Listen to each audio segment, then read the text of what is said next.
You see what you make me do. Now they're all standing, apart from the Ganondorf statue. Can you even see that? You can't even see. Just know that in every video he's just sort of slanted downwards, behind the chair. Just know. Poor Dorothy. This video is sponsored by Factor 75. Are you stressing about eating delicious, ready-to-eat fresh meals that are never frozen and crafted by chefs while being dietitian approved and ready to eat in just 2 minutes? Stop that. Factor 75 takes all the stress out of meal planning this hot, scorching summer.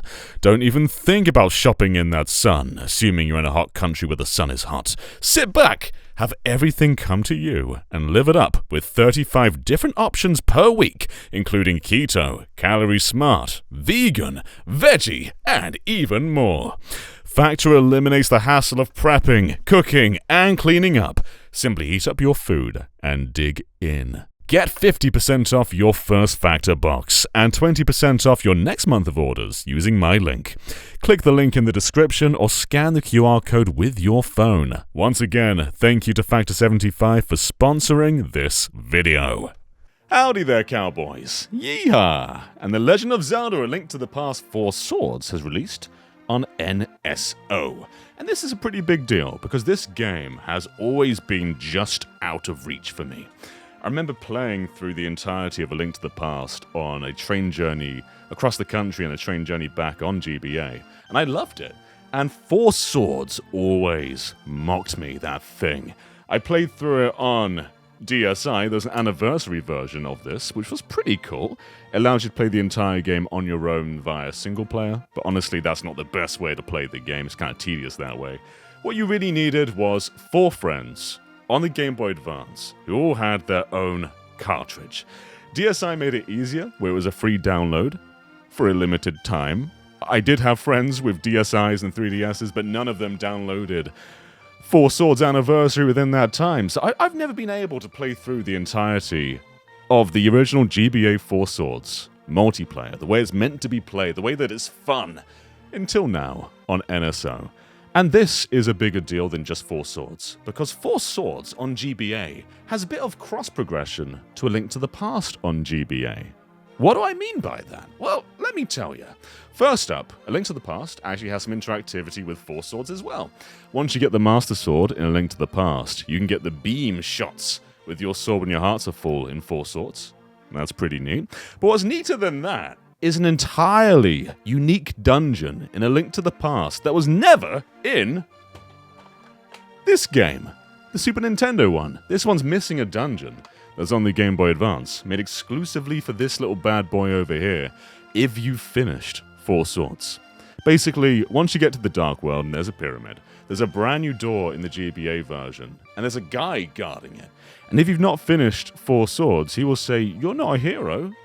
You have to pay me 20 rupees to say that, but you're not a hero, you're not allowed in." But if you have beaten 4 Swords, first you still got to pay him 20 rupees, but he'll say, "Hey, you're allowed in now." And this dungeon is pretty cool. It's basically 4 separate rooms that are scattered around the dungeon, and they're all pretty simple. There's like 2 rooms each, but they definitely push. When I say they're simple, I mean they're simple in how short they are, but they definitely push the difficulty much further than anything else in the game. And it's really interesting seeing how it builds upon mechanics that were introduced back on the Super Nintendo and manages to squeeze new ideas out of them. Like, for example, the rod which spawns those little blocks. You never really have to sort of throw it across an invisible gap onto a switch, which we do in this version. And they also find more utility for that by making you have to unleash its beams to hit those little switches that change the color of the little raising platforms. I was throwing bombs at it for ages, being like, there's no way that I can reach this, until it finally clicked. That item exists, and it can have that utility. It's just neat with all that stuff. But the real purpose of this dungeon is giving you harder version of 4 bosses from the main game. So for example, remember that boss that has the maiden transform into a monster? Well, now it's your uncle that transforms into the monster. And not only is he harder, but there's brand new mechanics to that boss fight. Those floating heads that used to just like fire beams everywhere, you now have to like launch them back into the main body to deal damage. And that big jelly guy, they have to do the hookshot on to then hit them and eventually reveal his weak point. He's usually pretty easy. But now he has electrified jellyfish on him, and you never know if you're safe to hit them. You've got to be really cautious in that fight. And then there's the big lizard guy with the mask that you whack with a hammer, and he's pretty similar to usual, a bit faster, a bit more aggressive. But then there's a second phase where he grows a new mask, and you have to whack him again. And this time, you've got to hit him with the bow and arrow. And if you don't figure that out, he's just going to grow another mask again. And then there's the moth one, with 3 different moths flying around. But this time, not only are there 3 moths that keep respawning until you hit the original one and eventually kill him, but there's also bees that spawn around. So it's just way harder in general. But once you finish all the rooms, you unlock the main feature of this dungeon, which is the 4-sword encounter.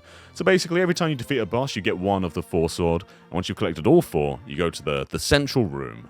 And you can have a boss fight against each clone of Link. The green one, the red one, the purple one, and the blue one. And it starts off pretty easy. Like, to begin with, I thought, like, this is a cakewalk. But then they start using abilities that you both have and don't have. So they start using things like the invisibility cape, where they just sort of avoid your spin attacks. And then they start doing the downward thrust, very similar to how some later Links will start using that ability. And one of them even uses an ability that is in the game, that's also from 4-sword cross progression, which is the Great Spin Attack, where they can just sort of keep spinning around and round and round. And you likely don't even have that if you're going straight for this dungeon without doing other parts of the 4-sword interactivity. But eventually, you can whack on them for a long time. I definitely recommend bringing potions or fairies. I definitely needed them myself. But then, you defeat all the 4-sword Links, and you get a brand new credit sequence.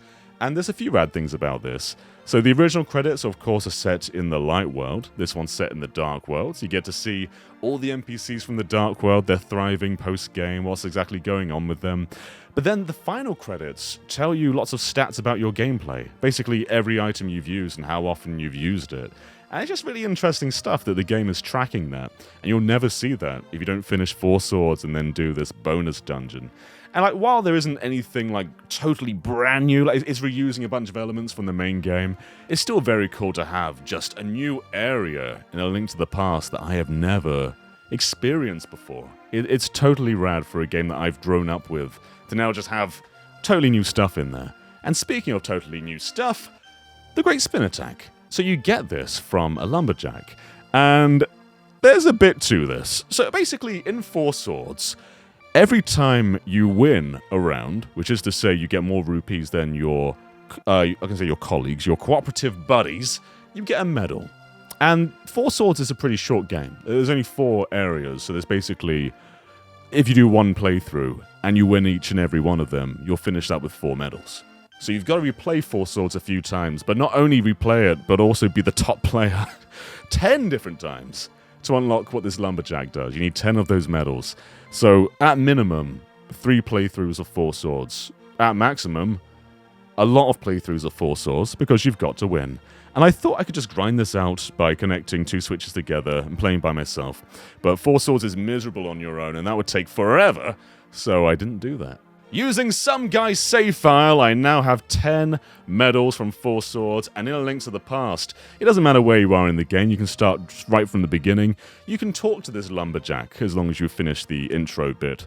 And once you've got the bug net, talk to the fella, and he'll say, "I've got riddles. Will you solve them for me?" And you now get the entirely new ability of putting basically anything in your bug net, and then giving it to him to solve the riddle. So, for example, his first riddle, he's asking for a cuckoo. So you've got to go and actually put a cuckoo in your bug net, put it in this new box that he's given you, and return it to him. It's basically 10 different scavenger hunts taking you around Hyrule looking for specific monsters or items based off his cryptic clues. And it's a lot of fun. I really enjoyed this. And especially if you're on like a new save file, it can take a while because you're getting around Hyrule, and sometimes there's roadblocks you've got to unlock later. But generally, it's really good. And it's more than just the Great Spin. You also get statues in this, little carvings. So in your house, you'll get a cuckoo, you'll get Link and Zelda that you can admire or pick up, or whatever you want. They're yours, as long as you have enough rupees. They're free. They're yours. And yeah, once you do all 10 of them, you do get the Great Spin Attack, which is very similar to the one from Wind Waker. Basically, you charge up your spin attack, as usual, but then if you keep mashing the B button, Link will just keep spinning and spinning and spinning until he eventually hits something. So there's no more having to position yourself in the correct position to land a spin attack. You can just launch yourself wherever you want to go, which is very helpful in boss fights like Ganon over here. I just think this is totally rad. Although, I guess by the point you likely get this, you probably have done everything already. But it's still very neat for fresh playthroughs to just play A Link to the Past in a slightly different way. But in general, the Game Boy Advance version of this game is severely underrated. One thing I love that it does is it allows you to turn off any brightening filters. Because of course the Game Boy Advance didn't have a backlit screen originally, and even the original SP models before the AGS 101, they weren't fully backlit, so having a higher contrast was kind of a essential thing for many GBA games. But you can turn that off completely, or even brighten it if you want to. And I wish all of those GBA ports did that. Because once you turn that filter off, you basically get an identical looking version to the Super Nintendo. Now, there's a tiny bit of screen crunch, and the audio isn't quite as good. But there's also a bunch of quality of life improvements, like navigating menus is easier. And in general, it's just breezier. There's just small things that make this version probably my preferred one, in terms of just the base game. But then there's also brand new stuff in there. And we haven't even really talked about Four Swords, because yes, I finally played what's basically my biggest gap in Zelda. I've played Four Swords Adventures with friends, but I've never played the entirety of the original GBA Four Swords outside of the DSi single-player, I want to say hack, but this is a new version of that game. And it has skyrocketed my opinion so much higher than it ever was. Four Swords GBA, at least in my opinion, is in some ways better than Adventures. I think that just the core dungeon flow is a lot more fun. Although the downfall is it's very, very short. Me and my group of 4 people, being myself, Bloops, Ben, and Smarties, we had a lot of fun doing it, but it took us around 2 hours to do everything. And I'm talking the non-mandatory stuff, all the tutorials, you don't have to do the tutorial bit. If you were to just skip the tutorials, I think this would have taken us around an hour and 10 minutes, maybe. Very short game. But it's also a ton of fun. And I love parts where it's it kind of punishes those who are falling behind a little bit. There's some rooms that will shut the door once 2 players are in. And it will then give those people either an onslaught of enemies or a bunch of rubies to collect. And the people who are slower just have to watch it all unfold. And it's just little moments like that. But there's also some really clever co-op moments, like enemies you have to rip apart by having one person pull on one side, another person pull on the other side. And the biggest strength of Four Swords Adventures is everyone has their own screen all the time. You're not all working together to push forward a single screen. You're not all waiting for each other to have to progress the screen. It really is like you have your own games running at the same time. And sometimes you have to cooperate, but other times you can just go off and explore. You can say, okay, you go this way, I'll go this way, and we'll see what we can find. Then one person will shout out, hey, there's something over here for all of us. And you can all just find each other. I think this is probably the best use of cooperative Zelda. Triforce Heroes did a very similar thing as well. But there's something about this one that I really, really like. And what's even more fascinating is it predated Minish Cap by 2 years. And honestly, I never really looked into that. I always thought that this just reused a bunch of Minish Cap's core, but no, Minish Cap reused the core of Four Swords. And there's stuff in here like the Minish Cap. the hat itself that shrinks you is a mere item in Four Swords. It debuted here. And there's stuff like the magnet from Oracle of Seasons comes back here, and it's recontextualized by being able to pull on other players, and that's a really clever use for some of the puzzles in this game. That one actually took us a while to figure out, but it's a very, very cool use. And you may have gathered why this is all here. It's done by director Fujibayashi. And if you're one of those people who say, I wish Capcom would come back and do more Zelda games, they did. They did Breath of the Wild, they did Tears of the Kingdom, they did Skyward Sword. They are the current team. After Capcom's division that did all the Zelda games basically went down, Fujibayashi and team joined Zelda, and Fujibayashi is now the director of modern Zelda, the same guy who did Four Swords, Minish Cap, the Oracle games. Went on to do Core 3D Zelda. The Capcom team is the Zelda team, and it's just great to see another early use of their work, especially seeing, like the big open-air Zelda going back to 2D with the same team is just really, really great to see. But yeah, I think that Four Swords is just a rad little game. The boss fights are awesome, the little bite-sized dungeons are awesome, and you can play with up to 4 players, so it's quite different depending on whether you're playing with 2 people, 3 people, or 4 people, and it even changes a bit each time. So, like, getting those 10 medals, at least if you're in a group, isn't ultra tedious. It'll take you a while, but at least there's some diversity to it, especially if you're playing with different people each time. But all in all, it's just a pleasure to finally play Four Swords. It's a pleasure to finally do that bonus Four Sword Palace. It's a pleasure to finally have that great spin attack. And it just makes me really appreciate Game Boy Advance and Game Boy games more than anything else on NSO. Because yeah, like having online GoldenEye and online Mario Kart 64, that's great stuff. But me, and I'm sure many others, basically never played multiplayer Game Boy and Game Boy Advance games. I had all of the Mario Advance series growing up, I had friends who had them, but it never occurred to me that I could just link them together and play with them. It's super situational, and outside of Pokemon, it's something I never did. So basically all of the multiplayer GB and GBA games are alien to me, and having each of them added slowly to NSO just allows me to have a second life on the Game Boy Advance and Game Boy. And what better game to lead with than A Link to the Past? So if you've never played all of this bonus content, or if Four Swords is one of those games that's kind of been out of your grasp for all these years, no more excuses. Now's the time.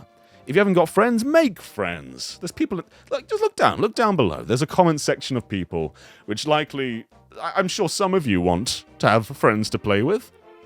Make friends with them. You got something in common. We all like games. We love good vibes, I imagine. Play together. Maybe some of you can fall in love even. Who knows? Anyway, thank you for watching. I just wanted to share this because it's been such a pleasant thing. And because you watched all the way until the end, it is Hot Take Time. And this video's Hot Take is about this game behind me. This way. The Legend of Zelda Triforce Heroes. So, I was saying earlier how I feel that the original GBA Four Swords, while giving you your own screens, does some things better than Triforce Heroes, and I believe that's true. That said, this game is treated as like the worst thing to ever grace the Zelda series, and I do not know why. I think every single multiplayer Zelda is great if played in the right conditions. Four Swords GBA, playing through the DSi version, is miserable on your own. Like, you can do it, but it's not that fun. Four Swords Adventures, pretty good for the first few worlds, and then you get towards the end and there's a lot of switching and it's just tedious, and that's not too fun either. It's the best of the bunch single player, but it falls apart. This one, also, probably the worst, utterly miserable on your own. That said, it's called Triforce Heroes. Tri means 3. You're meant to play with friends. And I understand. I get it. Not all of us can get 3 people together. This was the most accessible with full online play, but I still get it. Not everyone can experience it. That's fine. But if you do experience it the way it's meant to be played, I think you're in for such a great time. You get the core of A Link Between Worlds, which is probably one of the best cores in the entire series, and it's spread out across so many different dungeons. There's a lot of DLC in this game too, and it is just a joy to play. There's so many great uses of cooperative nature, whether it's throwing people, stacking them, using your items together. It elevates what Four Swords did in many ways, and becomes what I think is probably the best multiplayer Zelda. Doesn't do everything the best, but I think it does the majority of it better than any other one. And I'm just confused why this is always treated as such an abomination. I genuinely feel like people just didn't play it the way it's meant to be played. I think people played it on their own and just said, this is bad. And yeah, it is bad on your own, but it's pretty good when you're not on your own. Anyway, thank you for watching, and I will catch you next time. Bye-bye, everybody. play Four Swords on NSO, or I will play it with you. Is that a threat? I don't know. It's very hot in here, though, so I'm going to go. I hate the sun. Bye-bye, everyone.